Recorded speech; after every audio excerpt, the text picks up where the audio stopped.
पूरे सवाब पर है चुनाव। पूरे तेजी पे है। राजनांदगांव में खुद राहुल गांधी जी कांग्रेस की ओर से, भारतीय जनता पार्टी की ओर से अमित शाह जी, यूपी के मुख्यमंत्री योगी आदित्यनाथ, 4 तारीख को उनका प्रोग्राम है। तो जी, मतलब पूरी ताकत। प्रियंका गांधी भी चली गई खैरागढ़ जालबंद। कांग्रेसियों को वहाँ पे अल्टीमेटम दे दिया गया है, अगर इस सीट पे अगर ज्यादा कुछ नुकसान हुआ तो, ज़्यादा क्या, सीएम साहब के दोस्त हैं गिरीश देवांगन मुख्यमंत्री भूपेश बघेल के बेहद करीबी और व्यक्तिगत मित्र हैं।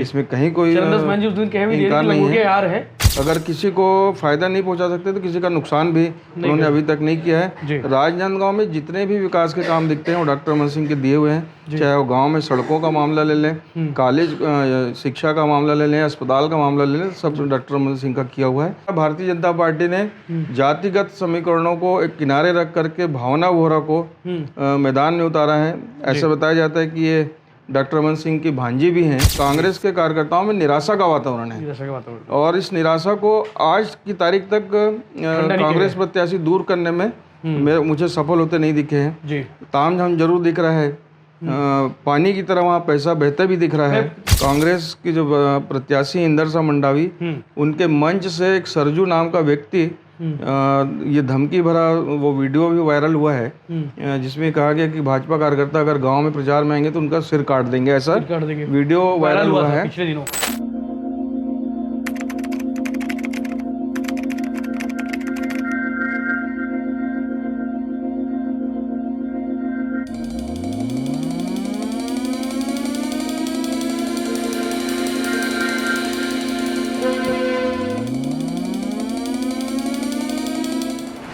नमस्कार, जय जोहार, मैं यशवंत और आप देखना शुरू कर चुके हैं भिलाई टाइम्स और मेरे साथ हैं आलोक तिवारी जी, हरिभूमि के वरिष्ठ पत्रकार, जिन्हें आप लगातार सुनते हैं, जिनकी बातें लगभग सच होती है क्योंकि इनका अनुभव 20 साल का पत्रकारिता का अनुभव हमें आपको सुनने को मिलता है और देखने को मिलता है।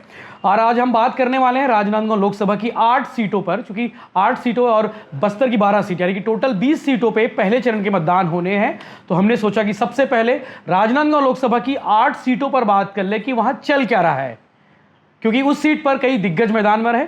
पूर्व मुख्यमंत्री डॉक्टर रमन सिंह, मौजूदा मंत्री मोहम्मद अकबर, बहुत सारे और भी लोग हैं जिनके बारे में हम आज बात करेंगे। एक एक सीट पर बात करेंगे कि चल क्या रहा है। आलोक जी, क्या चल रहा है 8 सीटों पर, क्योंकि घमासान तो काफी मचा होगा। छत्तीसगढ़ विधानसभा चुनाव पूरे अपने स्वभाव पर है। पहले चरण का 7 नवंबर को मतदान है जी। राजनांदगांव लोकसभा की 8 सीटों पे और बस्तर की 12 सीटों पे जी। अभी जो है राजनांदगांव की 8 सीटों में केवल राजनांदगांव विधानसभा भारतीय जनता पार्टी के पास है, डॉक्टर रमन सिंह वहाँ से मौजूदा विधायक हैं। बाकी की 7 सीटें कांग्रेस के पास है।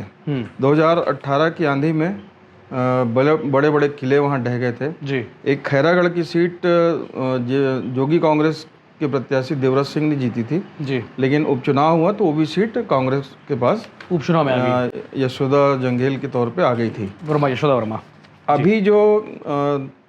अभी वहाँ जो राजनीतिक परिदृश्य तैयार हुआ है नामांकन के बाद और नाम वापसी के बाद जी, सभी बड़े मतलब सभी राजनीतिक दलों की तरफ से उनके स्टार प्रचारक वहाँ लगातार दौरा कर रहे हैं। पूरे सवाब पर है चुनाव, पूरे तेजी पे है। राजनांदगांव में खुद राहुल गांधी कांग्रेस की ओर से, भारतीय जनता पार्टी की ओर से अमित शाह, यूपी के मुख्यमंत्री योगी आदित्यनाथ, 4 तारीख को उनका प्रोग्राम है। तो जी, मतलब पूरी ताकत। प्रियंका गांधी भी चली गई खैरागढ़ जालबंद जी, प्रियंका जी भी गई तो पूरी ताकत वहाँ दोनों पार्टियों ने झोंक दी है। कांग्रेस की कोशिश ये है कि वो अपनी स्थिति को कायम रखे और भारतीय जनता पार्टी अपने पुराने वैभव को वापस वहाँ पाने जोर आजमाइश कर रही है। पर उन सब में सबसे ज्यादा जो चर्चित सीट है वो एक की सीट है राजनांदगांव। एक राजनांदगांव है यशवंत, और दूसरा कवर्धा की सीट है जी, जहाँ सबसे ज्यादा और सबको मतलब भी है कि यार राजनांदगांव चल क्या रहा है, पूरे प्रदेश का ध्यान दोनों सीटों पे है। उसकी वजह भी है, अपन आगे बात करेंगे जी। मैं आपको कवर्धा से बताना चाहता हूँ यशवंत जी। कवर्धा जिले में 2 सीटें हैं, कवर्धा और पंडरिया जी। 6-8 महीने से वहाँ कवर्धा, खासकर कवर्धा जिले का जो वातावरण है वो एक झंडा विवाद के बाद सांप्रदायिक तनाव में फैला जी। और वहाँ हिंदुत्व का झंडा बुलंद करने के लिए पूरे हौसले के साथ साधु संत समाज के साथ आरएसएस और भारतीय जनता पार्टी जुटी हुई है जी। आप कवर्धा जब जाएंगे तो देखिएगा हर गांव में साधु संतों की टोली बैठी हुई है और वहाँ प्रत्याशी जो है विजय शर्मा भारतीय जनता पार्टी से और कांग्रेस से मोहम्मद अकबर है जी।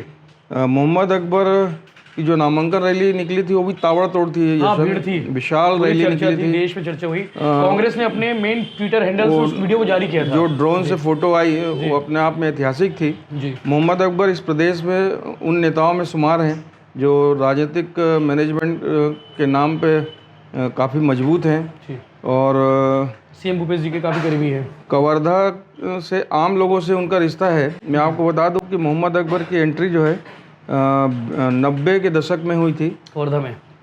कवर्धा भी नहीं है, वीरेंद्र नगर करके एक विधानसभा हुआ करती थी राजनांदगांव जिले की। शिवेंद्र बहादुर सिंह राजनांदगांव के सांसद थे, खैरागढ़ के राजा थे। उनकी दृष्टि रायपुर मोहदा पारा के मोहम्मद अकबर छात्र नेता थे उन पे पड़ी और वीरेंद्र रहने वाले रायपुर के मोहम्मद अकबर साहब जी वीरेंद्र नगर की सीट से उनको अचानक कांग्रेस का प्रत्याशी घोषित किया गया। रायपुर के ये रायपुर मोहम्मद अकबर का मैं इतिहास बता दूं, ये छात्र राजनीति से आगे बढ़े हैं। मेरा ख्याल है दुर्गा कॉलेज के अध्यक्ष भी रहे। ब्रिजमोहन अग्रवाल बाद में ये रायपुर ग्रामीण हुआ करती थी उस समय सीट, वहाँ से तरुण चटर्जी के खिलाफ कांग्रेस के प्रत्याशी रहे और तरुण चटर्जी और इनके बीच कांटे का मुकाबला हुआ जिसमें तरुण चटर्जी विजयी हुए थे। वो समझौते में वो सीट जनता दल में थी, उस समय तरुण दादा जनता दल के प्रत्याशी थे। और ये 93 की बात है जब मोहम्मद अकबर को वीरेंद्र नगर से कांग्रेस का प्रत्याशी घोषित किया जाता है। लेकिन उस समय एक बी फार्म का मामला और हुआ था। उस समय जिला कांग्रेस कमेटी के अध्यक्ष हुआ करते थे शिवेंद्र बहादुर सिंह। आनंद प्रकाश श्रीवास्तव करके एक महामंत्री थे, अभी पत्रकार हैं राजनांदगांव में जी। उन्होंने बी फार्म में थोड़ा सा नाम चेंज किया तो वीरेंद्र नगर से बलराम बैस को पंजा छाप मिल गया और मोहम्मद अकबर बैलगाड़ी निशान पे कांग्रेस समर्थित प्रत्याशी के तौर पे वो चुनाव लड़े। अच्छा। वो वाला चुनाव डॉक्टर सियाराम साहू भारतीय जनता पार्टी से जीते थे। मोहम्मद अकबर हार गए थे, अभी कवर्धा जिले के बड़े नेता हैं जी। उसके बाद से मोहम्मद अकबर लगातार वहाँ सक्रिय रहे। 93 के बाद 98 का चुनाव वो कांग्रेस प्रत्याशी के तौर पे जीते। संतोष पांडे जो अभी सांसद हैं वो उनको वीरेंद्र नगर से हराए थे। उसके बाद वीरेंद्र नगर की सीट 2008 में विलोपित हुई और विलोपन के बाद कवर्धा और पंडरिया 2 विधानसभा सीटें बनी कवर्धा जिले में। अभी कवर्धा से ये दूसरी बार मैदान में है। मोहम्मद अकबर छत्तीसगढ़ गवर्नमेंट के मंत्री हैं। झंडा विवाद के बाद एक तरीके से तनाव हुआ और तनाव के बाद वहाँ जो कुछ भी हुआ है वो सबके सामने है। विजय शर्मा वो उस आंदोलन के कर्ता धर्ता थे और जेल में भी रहे विजय शर्मा। तो विजय शर्मा हिंदुत्व के एक चेहरा के तौर पे भारतीय जनता पार्टी उस आंदोलन से उभरे और पूरे प्रदेश में पहचान बनी उनकी। पूरे प्रदेश में पहचान बनी। अभी प्रदेश भाजपा के महामंत्री हैं। तेज तर्रार नेता है, तेज तर्रार है, वक्ता बहुत अच्छे हैं जी। तो विजय शर्मा हिंदुत्व के चेहरे के तौर पे मैदान में उतारे गए हैं। बहुत खतरनाक मुकाबला है वहाँ। अब रिजल्ट जिस दिन आएगा उस दिन पता चलेगा। लोग बोल नहीं पा रहे कि बोल नहीं पा रहे हैं वहाँ क्या। और दोनों दलों ने अपनी पूरी ताकत वहाँ झोंक दी है यशवंत। परिणाम क्या आएगा 3 तारीख को पता चलेगा, 3 दिसंबर को जी। पंडरिया उससे लगी हुई सीट है जी। पंडरिया में कांग्रेस की जो विधायक थी ममता चंद्राकर, उनकी टिकट काट करके नीलकंठ चंद्रवंशी को कांग्रेस ने मैदान में उतारा है। नए चेहरे हैं। चंद्रवंशी बाहुल्य जगह है वो, चंद्रवंशी बाहुल्य। लेकिन वहाँ भारतीय जनता पार्टी ने जातिगत समीकरणों को एक किनारे रख करके भावना वोहरा को मैदान में उतारा है। ऐसा बताया जाता है कि ये डॉक्टर रमन सिंह की भांजी भी हैं जी। जिला पंचायत की वहाँ सदस्य हैं और भावना वोहरा पिछले 7-8 साल से पंडरिया में सक्रिय हैं, समाज सेवा का काम कर रही हैं और हर गांव में इनकी अपनी टीम है, टोली है जो लोगों का जनसेवा कर रही है। जी। महिलाओं को आत्मनिर्भर बनाने की दिशा में भी वहाँ काम हो उन्होंने रहा कल है। घोषणा पत्र जारी किया, गारंटी और घोषणा पत्र। बीजेपी का घोषणा पत्र अभी तक आया नहीं है। बीजेपी और कांग्रेस दोनों का भी एक तरीके से घोषणा पत्र नहीं आया है। अपना जारी कर दिया। 90 में पहली ऐसी विधानसभा है जहां भावना बोरा ने अपने विधानसभा क्षेत्र के लिए घोषणा पत्र जारी किया। नितिन नवीन संगठन के प्रमुख पदाधिकारी वहां मौजूद थे। जी। सारे संगठन के बड़े लोग वहां मौजूद थे। सबसे चर्चित सीट है, इसके बारे में लोग बातें कर रहे हैं। भावना बोरा बहुत मेहनत कर रही हैं और अच्छा मुकाबला है वहाँ। और रिजल्ट के दिन देखेंगे कि भावना बोरा को उनके काम का प्रतिशत मिलता है या नहीं मिलता है। जी। ये दोनों सीटें काफी जबरदस्त, दोनों सीटें बहुत रोचक हैं। दूसरा, डॉक्टर साहब लगातार अपडेट भी लेते रहते हैं, इसमें जानकारी मिली। डॉक्टर साहब तो खैर सभी विधान जा रहे हैं जी, लेकिन पंडरिया को लेकर के रुचि पूरे प्रदेश की है। जी जी जी। दूसरा, जब आगे बढ़ेंगे तो खैरागढ़ की विधानसभा आती है, काफी पहली विधानसभा है। एक जिले में एक ही सीट। खैरागढ़, छुई खदान, सालेवाड़ा, पूरा जंगल का इलाका है जी। तो यहाँ एक्चुअल में लोधी समाज को प्रतिनिधित्व मिलता रहा है। कोमल जंगेल भारतीय जनता पार्टी के प्रत्याशी रहे पिछले उपचुनाव में भी, उसके पहले भी, और गिरिवर जंगेल भी रहे। लेकिन ये खैरागढ़ राज परिवार से प्रभावित सीट है। 4 बार रश्मि देवी सिंह विधायक रही, 4 बार देवव्रत सिंह रहे। रश्मि देवी सिंह के पहले उनकी सास जो थी पद्मावती वो रही है ना। राजा वीरेंद्र बहादुर भी यहाँ से विधायक रहे। तो खैरागढ़ राज परिवार से प्रभावित सीट रही है जी। महल से सीधा कनेक्शन, सीधे महल का कनेक्शन है जी। वहाँ के आम मतदाताओं में भी महल के प्रति सम्मान है जी, जी। लेकिन इस बार राज परिवार वहाँ मैदान में नहीं है जी। विक्रांत सिंह करके नगर पालिका के अध्यक्ष थे, खैरागढ़ के जनपद के अध्यक्ष थे, नगर पालिका अभी जिला पंचायत के उपाध्यक्ष हैं। काफी लोकप्रिय चेहरा है और भारतीय जनता पार्टी ने इनको पहले ही अपने लिस्ट में, जब सितंबर में जो लिस्ट जारी की थी, पहले लिस्ट में ही विक्रांत सिंह का नाम सामने रखा था। कांग्रेस वहाँ यशोदा जंगेल को फिर से मैदान में उतारी है, यशोदा वर्मा को जी। और यशोदा वर्मा उपचुनाव जीती हैं। खैरागढ़ को जिला बनाने का स्वाभाविक लाभ कांग्रेस के साथ वहाँ है। किसानों में सरकार को लेकर कोई नाराजगी जैसी स्थिति नहीं है। विक्रांत सिंह की लोकप्रियता और जिले का लाभ, दोनों के बीच का मुकाबला है वो है। अब वो जंगल पर विक्रांत सिंह को चिंकू भैया बोलते हैं उस पूरी इलाके में। चिंकू बचपन से चिंकू भैया के नाम से वो जाने जाते हैं जी। तो और हम लोग जब रिपोर्टिंग करने गए थे अभी हाल के दिनों में, तो उनके साथ रहने का भी टाइम रहा। हम 2-3 सभा अटेंड किए, तो गाँव में माहौल है विक्रांत को लेकर। लोकप्रिय चेहरा है, लोकप्रिय युवा चेहरा है और काफी तेज तर्राट है जी। तो देखना है कि अब रिजल्ट में कैसे कन्वर्ट होता है, कि लोग क्या पसंद करते हैं। हालांकि वहाँ पे 11 लोगों ने नामांकन खरीदा है, नामांकन भरा है। खैरागढ़ में 11 प्रत्याशी हैं जी। लक्की नेताम, रत्नेश वर्मा, संतोष मारिया, ओम प्रकाश सेन, रशीद दास, नरेंद्र सोनी, टीकम जंगेल, संतोषी प्रधान, तुलसी बांधे, ये प्रत्याशी के तौर पे। नरेंद्र सोनी जो है युवराज देवव्रत सिंह के, राजा देवव्रत सिंह के दामाद हैं। देवव्रत की बहन यहाँ लव मैरिज की थी। नरेंद्र सोनी पिछले बार जोगी कांग्रेस से लड़े थे, अभी निर्दलीय चुनाव मैदान में है। मानपुर मोहला एक विधानसभा है यशवंत, इसको भी सरकार ने अभी जिला बनाया था हाल में, मोहला मानपुर मगर चौकी। और वहाँ से एक रिटायर्ड अधिकारी जो है आबकारी अधिकारी इंद्र शाह मंडावी कांग्रेस के विधायक हैं और अभी ये भी प्रत्याशी हैं वहाँ।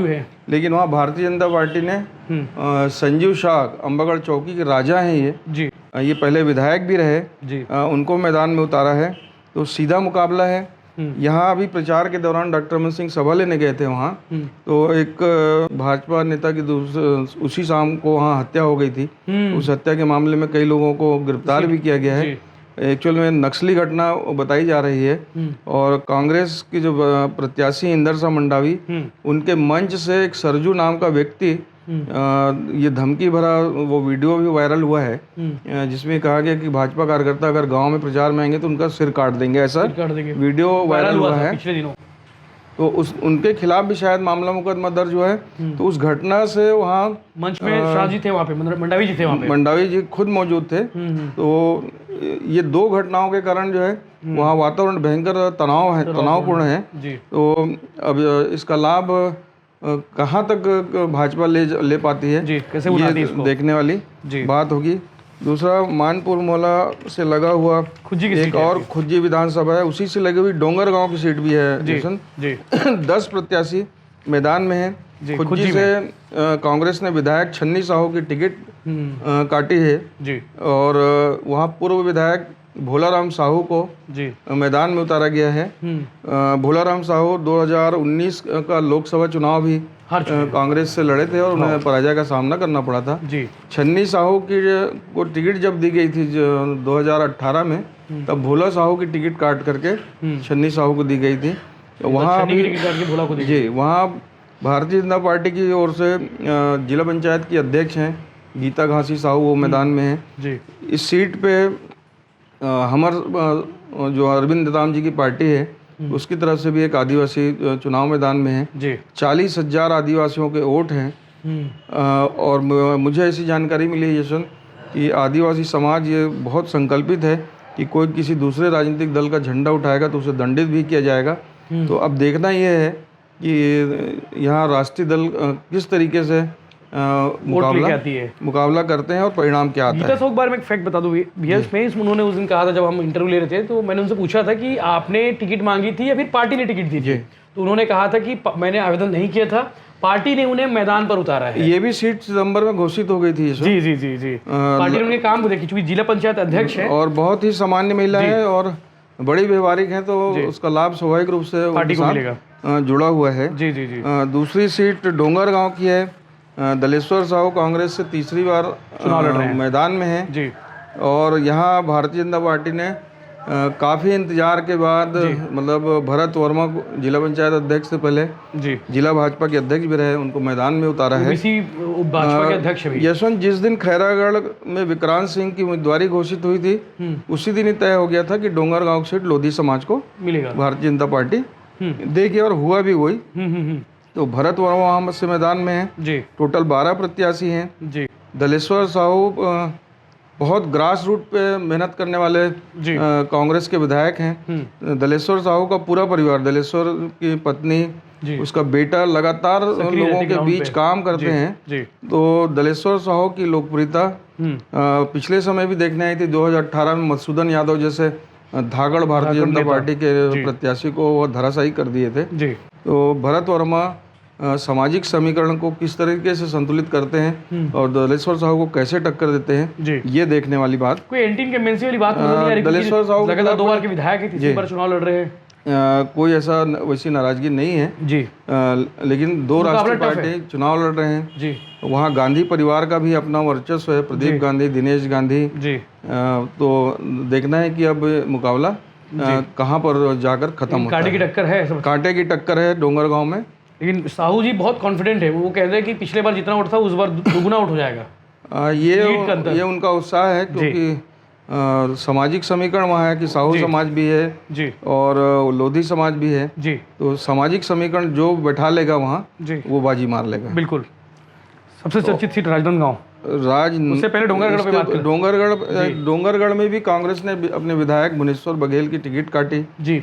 वो सरप्राइज है कि आखिर उनकी टिकट कटी क्यों। मैं भी वही सोच रहा था यशवंत की भुवनेश्वर साहू लगातार वहाँ भुवनेश्वर बघेल सक्रिय थे जी, पर उनकी टिकट काट दी गई, ये सच है। एससी आयोग के अध्यक्ष भी हैं, विकास प्राधिकरण के अध्यक्ष थे जी। और दूसरा वहाँ अभी जो हर्षिता स्वामी बघेल जी को कांग्रेस ने उम्मीदवार बनाया है, ये टुम्मल लाल जी के परिवार से हैं जी। टुम्मल लाल अविभाजित मध्य प्रदेश के में शिक्षा मंत्री रहे अर्जुन सिंह के मुख्यमंत्री काल में।